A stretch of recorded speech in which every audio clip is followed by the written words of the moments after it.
Just for Clicks, guys. I am Michael Buckeyes, and this is the only place you're going to get live, raw, and uncut sports talk here for the next week or so, starting on July 5th.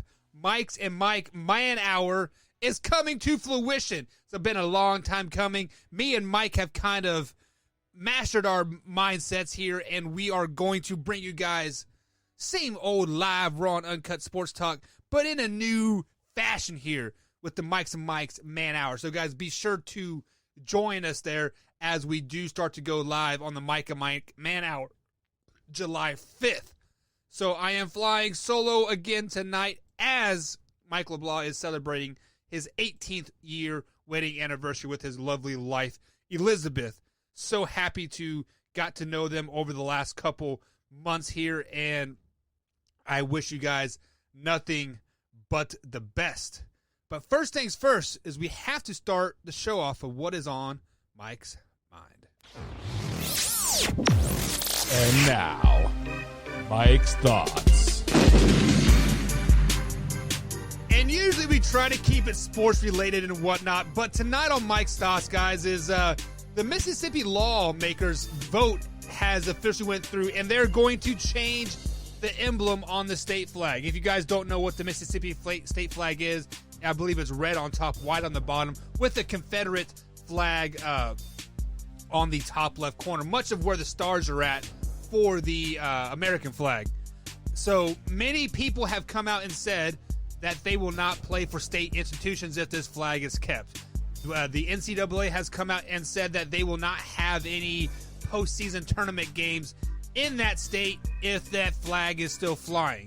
And I guess Mississippi has finally cracked. I mean, this was a vote back, I think, like 2008 or 2009 when it has happened before, and they vote to keep the flag.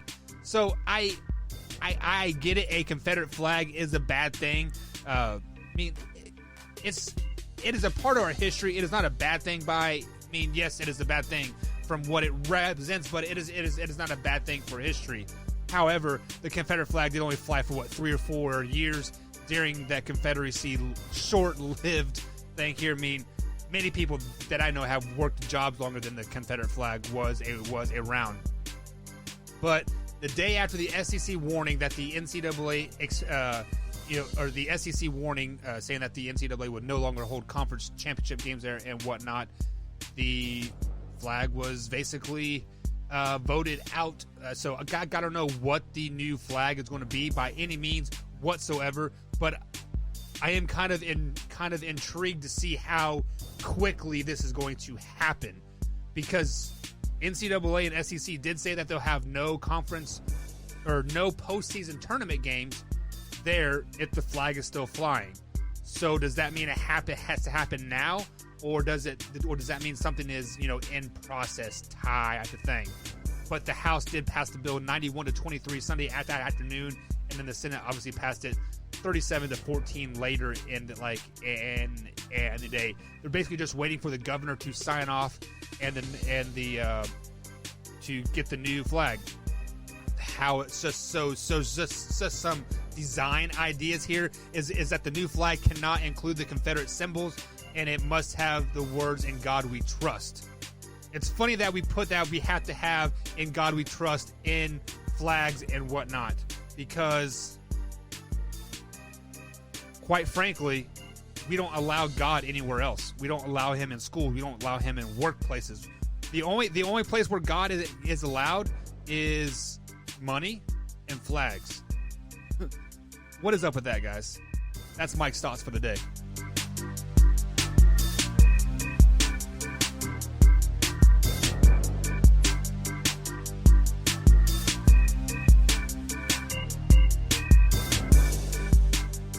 All right, guys, like I said, that is my thoughts for the day. Mississippi State has officially, or I guess the lawmakers have officially voted to repent the flag.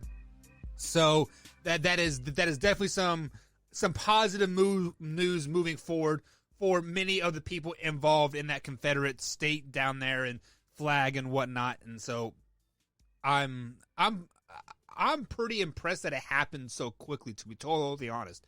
So if you guys have any thoughts about that, we are live here on the Facebook page, just for Clicks Facebook page, Also streaming live on the rtfsportsnetwork.com noon edition as well. So if you guys are going to miss any part of the show whatsoever, you can find us on iTunes, Spotify, and iHeartRadio. And like I just said, rtfsportsnetwork.com, noon East Coast time. So things have been going well in the protest and the, I guess you can say the riots as well, because things are starting to change. Mississippi State, or the state of Mississippi, one thing that has changed, and now I'm starting to see other changes as well, particularly like in my state here. Our governor, Andy Beshear, the governor of Kentucky, says that he is going to give all black people free health care as well. Like it or not, that is just the way it is going to be. But we are going to go take a quick break, guys. And on the other side of the break, we have got to get into the breaking news that has come out in the last couple minutes. Cam Newton to the Patriots. We will be right back right after a quick break. Sets off an unsuspecting hurt, and as you step back in the line, a mob jumps to their feet. Now dance, fucker, dance, man, he never had a chance, and no one even knew it was really only you, and now you steal away. Take him out today. Nice work, you did. And welcome back to Just for Click Size. Michael Buckcasher here, live raw and uncut sports talk, coming out to noon edition of East Coast time on rtfsportsnetwork.com. Missed any part of the show whatsoever, check us out on iTunes and Spotify, and now iHeartRadio as well. Also, some big news that's happening over here on the Just for Clicks side things. Me and Mike LeBlanc have rebranded to make Mike and Mike's Man Hour. That will be coming at you 4 p.m. East Coast time on the RTF Sports Network page and also on the Facebook page. So if you guys would be most obliged, head over to Mike and Mike Man Hour Facebook page and check them out. That would be greatly, greatly appreciated. So like I said, guys, the top news of the weekend, or the week actually so far, is that Cam Newton has officially found a job, and he has been signed a 1-year deal with the New England Patriots.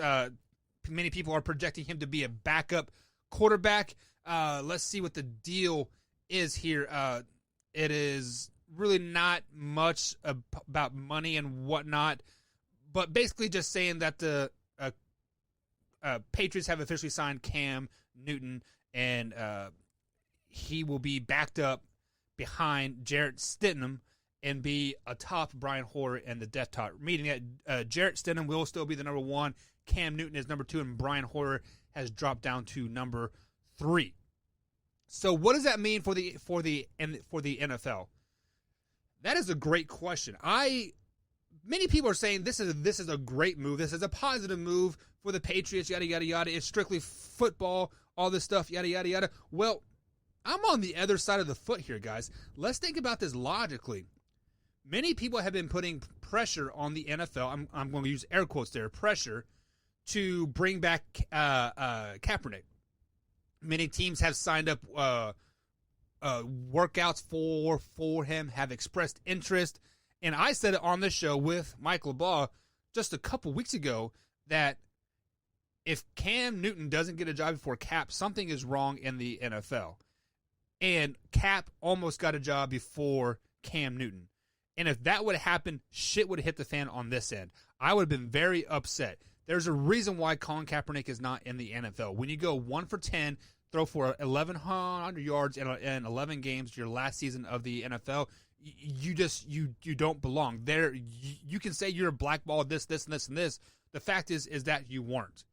Now, if Cam Newton were to have not got a job, I would have called that blackball 100%. He was a former league MVP. He was damn good quarterback in Carolina.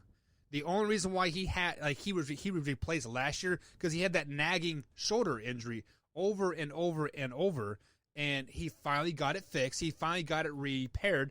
So this is a prove-it year for Cam Newton. He is there to be a backup to Jarrett Stidham, 100%. I do agree with that. But I wonder if this wasn't a publicity stunt for the Patriots. There have been pressure to sign black quarterbacks. There have been pressure to put black general managers in place, or I should say minorities, Mexicans, Indians, anybody but the white person into a general manager role. And the Patriots, let's be honest, they are a historically white team. Let's just break it down like that. They're a historically white team. So bring in a big name quarterback, a black big name quarterback like Cam Newton to, kind of diversify a little bit. Now you have Cam Newton on there because of a publicity stunt or pressure or whatever you want to call it. We, like, at the end of the day, we're going to call a spade, but I think Cam Newton is better than Jarrett Stidham, obviously. I mean, he is proven in the league. He is a former league MVP.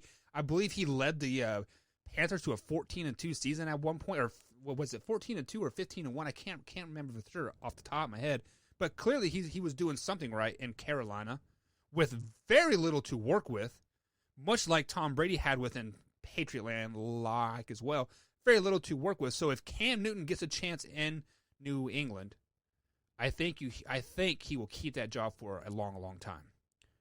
Hopefully, him and Belichick can work something out, kind of find a mutual agreement and, kind of do what it is. But hopefully,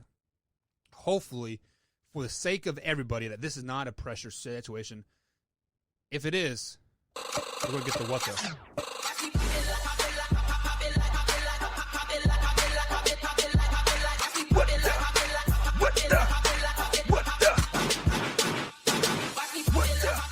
And the next what the of the night is we're going to stick in New England, in Massachusetts, or Boston, whatever they're at. Massachusetts is Boston. But New England Patriots, they have finally been charged with that television or the videotaping scandal versus Cincinnati a couple years ago. Here's what they got. They got a $1.1 million fine, slap on the wrist. They got their third round pick taken away in 2021. Maybe a little bit. And their television crew cannot film from the sidelines at all during the 2020 season. Okay. So basically they got a slap on the wrist. New England Patriots got caught cheating again. And guess what? They get another slap on the wrist again. At this point, does it really matter what they do? Are they the golden boys that can't do anything wrong? If this was any other team in the league, I bet you the punishment would have been a lot harsher. I mean, the $1.1 million, that is nothing. Okay? The inability to film on the sidelines during the 2020 season, okay. Most teams get better film from their opponent's team from the broadcast from CBS or Fox or ESPN. Let's be totally honest. You can have the eye in the sky all you want, but when you have 15 different camera angles during one game, I mean, I prefer. I mean, on a high school level, the Indiana High School Association filmed 6 or 7 of our opponents of this last season. They had better film of the games than the actual high school teams that gave us the film to watch. So whatever. I digress on that. So that's a slap on the wrist as well. The only thing that could possibly come of anything like this is them taking around the 2021 third round pick. So I have a generalized question because I honestly don't know the answer to this. When they take away draft picks, does that draft pick just go away or does it go to somebody else? Because there are 365 draft picks or whatever during the let me pull up my calculator here. Come on, calculator. We have 7 rounds of 32 picks. Come on, calculator. Don't fail me now. 7 times 32. So 224 picks, give or take. So does that mean next year there's only going to be 223 picks? I guess I don't know how that works. Does it just go, it's gone, or does it get put to somebody else, like the first overall pick, they get that pick or something to that effect? But nonetheless, the fines have been handed down from the Patriots filming scandal versus the Cincinnati Bengals and the Cleveland Browns, which, I mean, why would you even film those two teams? Absolutely asinine.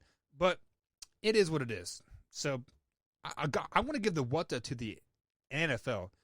Why did you even bring this back up? We all forgot about it. I know I did.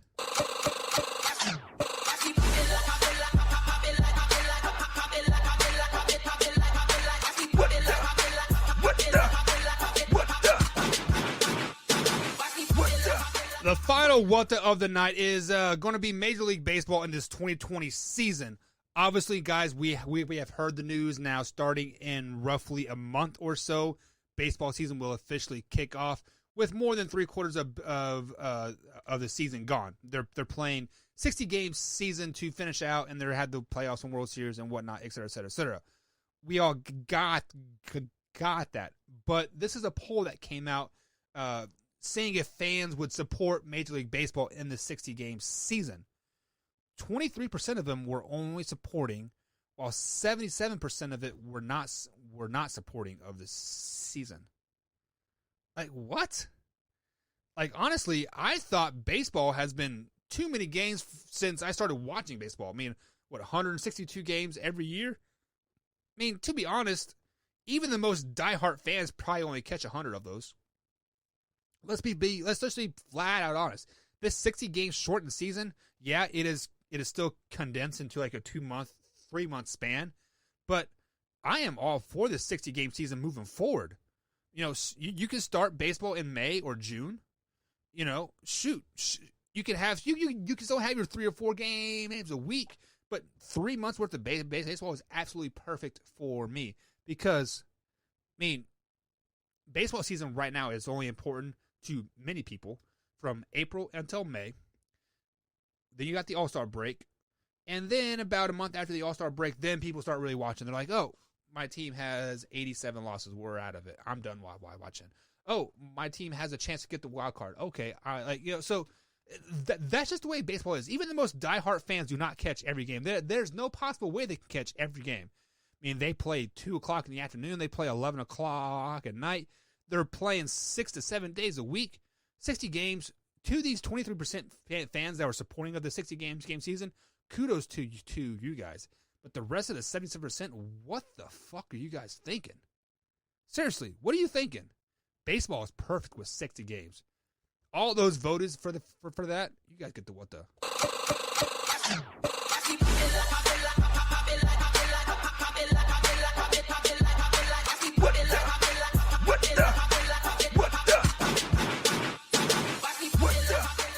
All right, guys, so that is the what does of the night. We're going to take a quick little break here, and on the other side of the break, we're going to get into some other news here. Stay tuned. Michael Buckheiser, Just for Clicks, live, raw, uncut sports talk.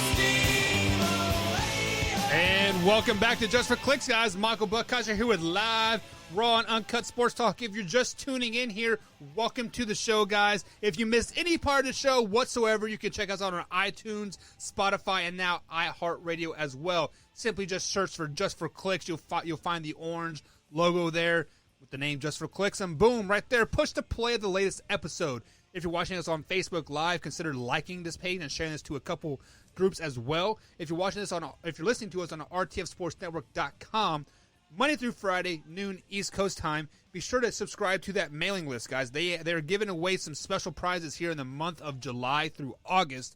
And how you get signed up is you have to sign up for that email address. And they'll send you out an email and let you know exactly how to win those prizes.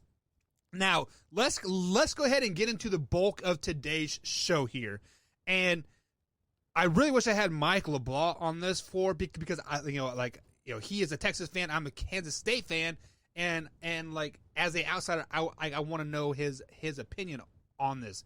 But the news is that the Kansas State football players, my Kansas State Wildcats, are sitting out the season until a student is removed from campus. You heard me right. The Kansas State football team is not going to play this season unless a student, I believe his name is, what was it? The name is slipping my mind. Let me scroll through my notes here. Oh, here it is. Walter Neal Jr. was the kid's name. Basically what happened is this kid made a tweet. It was very insensitive, very racially motivated about the George Floyd death. Okay, so I agree and disagree with the students protesting not to play a game until this kid is kicked out of school. I get you guys are upset. I get you guys are upset about a tweet that a white person made on the campus. I agree that you are upset that a person at your school would do this. I know you are upset that Kansas State football makes money for every other sports program, and if you guys don't play, probably the other sports can't play either because of the funding issue. I get that, and I'm sure as a student athlete, you guys know this as well. You guys are there, let's be honest. You are there to make money for the school and hopefully better yourself to get into the NFL at some point. Yes, that is true. Those are facts. But here are some facts on the other side of the coin to this. Are you ready? Let me drop some knowledge on you here real quick. Kansas State University is a public school. Anybody has the right to go to that public school. You can be in the Ku Klux Klan. You can be in the Black Lives Matter movement. You can be Jewish, Russian, Christian, Catholic, black, white, purple, indifferent. It doesn't matter. It is a public school. Everybody has a right to go there if you are accepted, like obviously with the curriculum and SAT scores, ACT scores, etc. There in Kansas, we do ACT scores. But let me jump on this side of the coin here, like a devil's advocate type of role here. If the university kicks this kid out of school, the university will be in a shit ton of trouble. Simple as that. Kansas State University will be in a shit ton of trouble if they kick this kid out of school. Why? Freedom of speech. If you kick this kid out for a tweet that he made, insensitive or not, poking fun, making a meme, whatever, the tweet was totally uncalled for. I don't care about anything about that. Like, the tweet was totally uncalled for. This kid's flat out stupid for saying this. But you cannot kick a kid out of a public school for being stupid. You cannot kick a kid out of a public school for being insensitive. You cannot kick a kid out of a public school for being a racist. That is just the way it is. If you do, you are taking away his freedom of speech. You are taking away his ability to protest. You are taking his free will away. This happened to some girls in Missouri, like, as well. Kansas City, Missouri side. Like, actually, these three girls, this was right when the whole George Floyd thing happened. I was heading back to Kansas to see my mom and dad, and I turned on the local radio, Dana and Parks, in the afternoon. If you guys are not listening to them, you definitely should be, if you're in the Kansas City metro area. But I digress on that. These three girls were wrestling around, and a larger girl was sitting on a smaller girl, and the smaller girl said, "I can't breathe." Substantially, these three girls they graduated from high school, or they were going to graduate from high school. One was going to Missouri, which is a public school. One was going to Northwest Missouri State, which is a public school, and one was going to Baker, which was a private school. Missouri and Northwest Missouri State said they didn't want those kids to come to that school. The one going to Baker said that she could come if she would complete some type of etiquette training or something to that effect.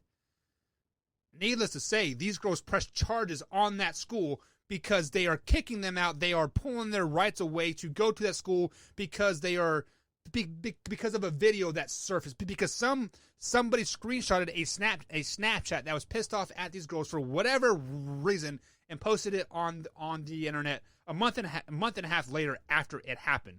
So it happened before the George Floyd thing. They posted it after the George Floyd thing, and then these girls subsequently got kicked out of school. Well, long story short, these rich girls, these JoCo hoes, as we like to call them, on the Kansas side, they took schools to court, and they said, you guys are taking away our free speech, our free will, our right to the news thing. I don't know all the amendments off the top of my head. So subsequently they lost, and those kids, those three girls, got to go to their schools in the end. With some etiquette. So it's basically just some fine line work saying, hey, just take some etiquette coining just so we can, kind of dot our I's and cross our T's, just so we don't get any backlash. Kansas State University, I'm telling you guys right now, if this happens to this kid, they're going to come back and sue you. Football players, basketball players, I get you guys are upset. I get it. I'm upset. I saw the tweet. It was freaking stupid.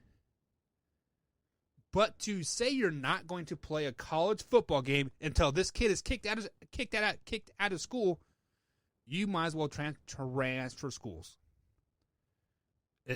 I'm sorry to say, but that is just the way it is going to be. I can't explain it. Yes, I agree the kid should probably get stoned to death. Like honestly, if you want my honest opinion, he should probably get stoned to death for what he said.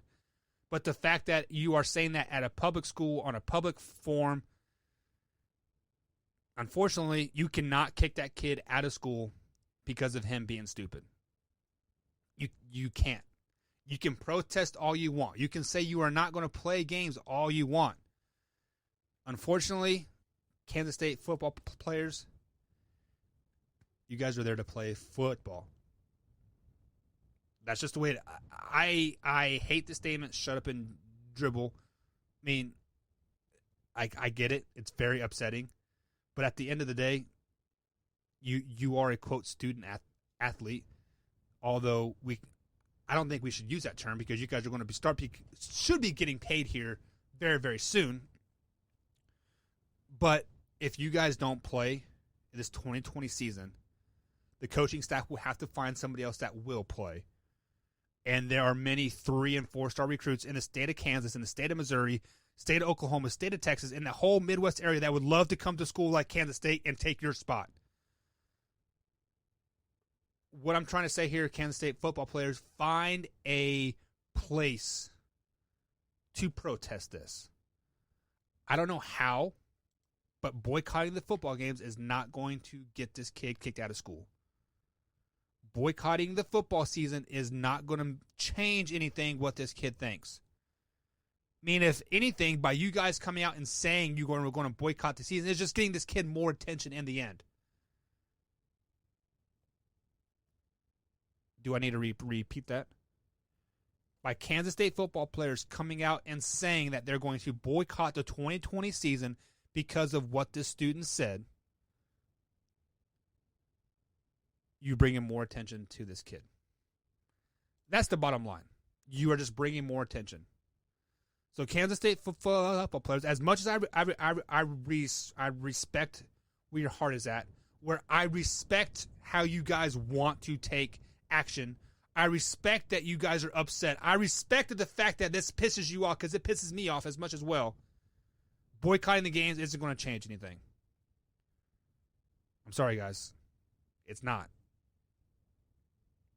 3- and 4-star recruits are chopping at the bits to get to the Division I. I was chopping out the beds as a 2-star to put on that purple hoodie.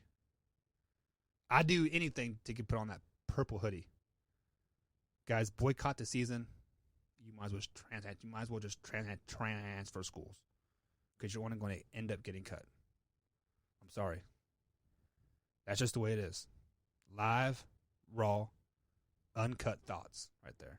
We'll be right back. But you're the funds. You're the funds. But you're the funds. You're the funds. The definition of I see. The measure of what's up. You can play the tuba, and everyone would clap. Well, I can play the tuba, and they'd all just shake their heads, 'cause you're the funds. What is up, guys? Michael Buckhouse here, live, raw, and uncut sports talk, coming at you noon edition, East Coast time, right here on the RTFSportsNetwork.com radio network. Sorry, guys, we got a little deep there last segment, but when I heard that come out, I was emotionally torn because I saw the tweet myself. I actually think he's tagged Kansas State football in it, I think, or something. I don't know, but it was really stupid. Very insensitive. But let's go ahead and move past that point here. So the breaking news of the weekend, of the day, this Sunday, June 28th, happy birthday to my sister over there in Kansas. I hope you had a great birthday. Got some fried chicken from mom and dad. I hope you had a really, really good time. But obviously Cam Newton to the Patriots, publicity stunt, pressure, whatever, it doesn't matter. Cam Newton's a great quarterback, and it's going to, kind of fill a void in New England. Now, I would love tomorrow to bring on a Patriots fan. His name's Wayne. If I could, I'm going to reach out Wayne later. He is hell-bent saying that the Patriots will go 11-5, and I don't agree with that. But with the addition of Cam Newton on that team, I could see them going 11-5. I could see them going 12-4. So this signing by the New England Patriots could be a NFL landscape shifting signing. Yes, he's only a quote backup quarterback for now. Jared Stidham lose 2 games in a row or loses like the first four out of the 6. You can damn well sure you are going to be hearing people say, "We want Cam, we want Cam, we want Cam." Do you remember in Denver Broncos when who was in front of Tim Tebow? I can't even remember who it is now. But they're like, Tebow. That's exactly things going to happen. Stidham could struggle just a little bit, and people want Cam Newton in there because he is a proven winner. Year in and year out, he's a proven winner. Now, we have broken down the Patriots with Stidham at the helm. I had them going, I think it was 9-7. LeBlanc had them going 7-9. But let me break it down with Cam Newton at the helm. Let's say Cam Newton, somehow gets that starting job. Stidham has a horrible training camp starting next month, July 28th, exactly a month away, or he breaks a toe or turf toe or something. Somehow Cam Newton gets that starting role. I'm going to break it down here real quick, and I wonder how much of a difference Cam Newton is going to make just in my head here. So first week they're at home taking on the Miami Dolphins. Let me get my win-loss total out here. Get that sheet of paper. I had them beating the Miami Dolphins. The Patriots defense is just damn too good to lose to the Miami Dolphins week 1. I don't care if it's Ryan Fitzpatrick starting. I don't care if it's Tua starting. I don't care if it's Rosen starting that Miami team. They're going to lose in New England, no doubt about it. Next week, they travel to Seahawks, primetime game, Sunday night football. They lose it. They lose that game. There's some stat out there saying that the Seahawks have only lost 3 or 4 games on Sunday night football in their whole career, and I don't think Cam Newton puts the Patriots over that edge to beat them. Week 3, they beat the Raiders, no doubt about it.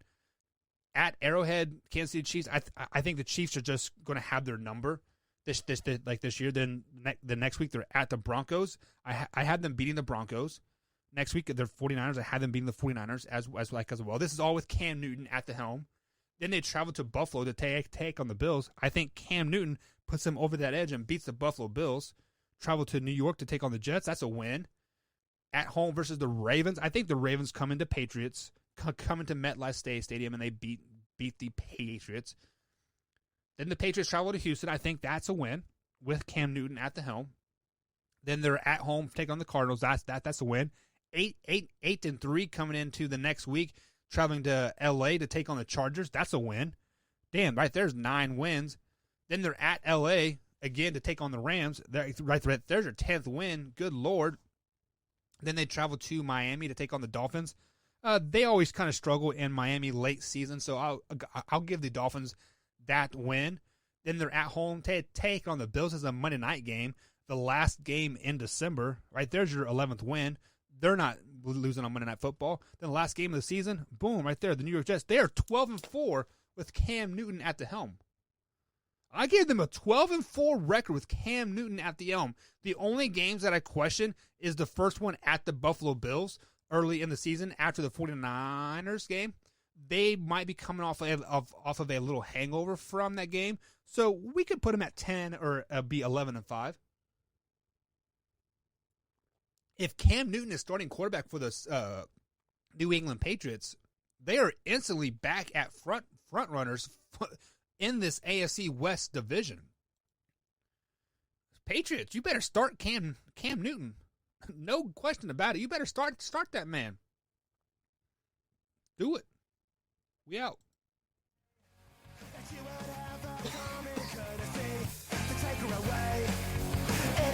She don't belong to me. Why you doing what you're doing? You could be doing who you want. You're the only one you're fooling.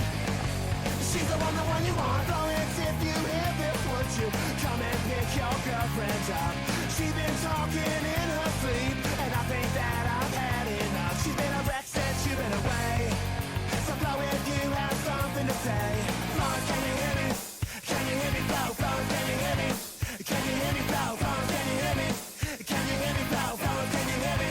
Can you hear me? Good morning.